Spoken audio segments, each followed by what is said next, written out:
Top quality और consistent performance के लिए सिर्फ सिल्वर पंप्स एंड मोटर्स, नाम याद रखना। કોઈ વ્યક્તિ પોતાના પરિવાર પાછળ પોતાની આખી જિંદગી ખર્ચી દેતો હોય છે, પોતાના પરિવારનું ભરણ પોષણ કરવા માટે તનતોડ મહેનત પણ કરતો હોય છે, પણ જ્યારે આ જ પૈસા એક જ ઝાટકે કોઈ ચોરી જાય તો, અને જ્યારે ખબર પડે કે આ ચોરી કરનાર વ્યક્તિ તેમના જ ઘરનું છે તો પણ સવાલ એ થાય કે આખરે કોઈ વ્યક્તિ પોતાના જ ઘરમાં ચોરી કેમ કરે?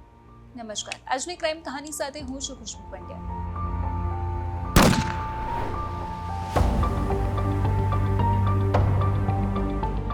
આજે વ્યક્તિ તમે પોલીસની પકડમાં જોઈ રહ્યા છો તેનું નામ છે ઋતુરાજ ચાવડા, જેણે થોડા મહિના અગાઉ બોપલના એક ઘરમાં ચોરી કરી હતી।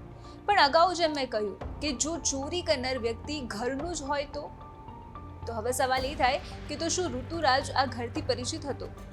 તો ના, ઋતુરાજ ચાવડાનો આ ઘર સાથે કોઈ જ સંબંધ નહોતો, પણ હા, ઋતુરાજનો આ ઘરની એક સગીરા સાથે જરૂરથી સંબંધ હતો। આ સગીરા એટલે બીજું કોઈ નહીં પણ આ જ ઘરની દીકરી। તો હવે એક સવાલ એ ઊભો થાય, તો શું આ સગીરા અને ઋતુરાજે મળીને આ ચોરીને અંજામ આપ્યો હતો?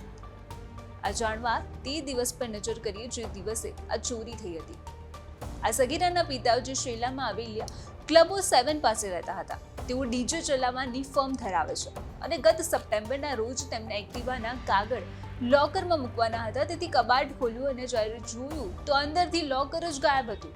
ઘરમાં તપાસ કરી પણ ક્યાંયથી પણ લોકર ન મળતા તેમને ચોરીની આશંકા ગઈ, કેમ કે લોકરમાં પાસપોર્ટ, જરૂરી ડોક્યુમેન્ટ્સ, બંદૂકનું લાયસન્સ, બંદૂકના 22 જીવતા કારતૂસ અને સોનાના દાગીના સહિત 1.57 લાખની કિંમતનો સામાન હતો।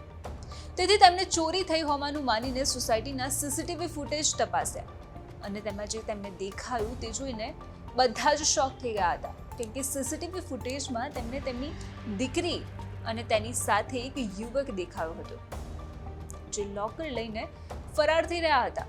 જે બાદ તેમને ગઈકાલે એટલે કે 29 જાન્યુઆરીએ પોલીસ સ્ટેશનમાં ફરિયાદ નોંધાવી હતી। તેમના માટે આ વસ્તુ એટલી શોકિંગ હતી કે તેમને વિશ્વાસ જ નહોતો આવી રહ્યો કે તેમના જ ઘરની દીકરી આવું પગલું ભરશે, અને શું કારણ હશે કે તેને પોતાના જ ઘરમાં ચોરી કરવી પડી। પણ હવે સવાલ એ ઊભો થતો હતો કે જો સપ્ટેમ્બર મહિનામાં ચોરી થઈ હતી તો તેની ફરિયાદ 29 જાન્યુઆરીએ કેમ? તેની વાત કરું તે પહેલા જોઈએ કે આખરે તેમને આ ચોરી કરી કેમ? તો ફરિયાદીએ પોલીસનો સહકારો લીધો અને આ મામલે બોપલ પોલીસને જાણ કરતા પોલીસે સગીરા અને યુવકની ધરપકડ કરી લીધી। તપાસ કરતા સામે આવ્યું કે ઋતુરાજ ચાવડા તેનો પ્રેમી છે।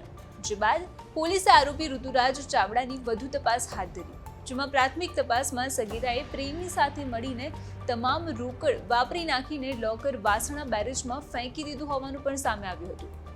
આરોપી ઋતુરાજ મૂળ માણસાનો હતો અને સેલ્સમેનની નોકરી કરતો હોવાનું સામે આવ્યું। પોલીસ તપાસમાં ધોરણ 12માં ભણતી સગીરા અને તેના પ્રેમી ઋતુરાજ ચાવડાની પૂછપરછ કરતા તે બંને 2 વર્ષ પહેલા રિવરફ્રન્ટ ખાતે મળ્યા હોવાની કબૂલાત કરી હતી। જે બાદ બંને વચ્ચે પ્રેમ સંબંધ બંધાયો હતો અને આરોપી ઋતુરાજ ચાવડાએ ફરવા જવા માટે પૈસાની જરૂર હોવાનું કહેતા સગીરાએ તેના જ પિતાના લોકરની ચોરી કરવાનું કહીને ગુનાને અંજામ આપ્યો હતો। જોકે લોકર લઈ જતા સમગ્ર ઘટના સીસીટીવીમાં કેદ થઈ હતી, જેના આધારે પોલીસે કાર્યવાહી હાથ ધરી અને તેમની ધરપકડ કરી લીધી હતી। પણ આમાં એક વસ્તુ એ ખાસ હતી કે આ સગીરા ફરિયાદીની સાવકી દીકરી હતી, એટલે કે ફરિયાદી યુવાને બીજા લગ્ન કર્યા હતા અને આ બીજી પત્નીની દીકરી હતી, અને તેથી જ ફરિયાદી એટલે કે તેના પિતાએ સપ્ટેમ્બર મહિનાની આ ઘટનાને, આ મામલાને પતાવવા માટે ઘણા પ્રયાસો કર્યા, પરંતુ સાવકી પુત્રીએ ચોરી કરી હોવાની કબૂલાત ન કરતા આખરે પિતાને પોલીસ સ્ટેશનના પગથિયા ચડવા પડ્યા હતા અને ઘરમાં જ સાવકી પુત્રીએ ચોરી કરતા આખરે પિતા અને સાવકી માતાને પણ અલગ રહેવા લાગવા હોવાનું પણ સામે આવ્યું હતું। તો અત્યારે ક્રાઇમ કહાનીમાં બસ આટલું જ। આપણે ફરી મળીશું એક નવી કહાની સાથે। નમસ્કાર।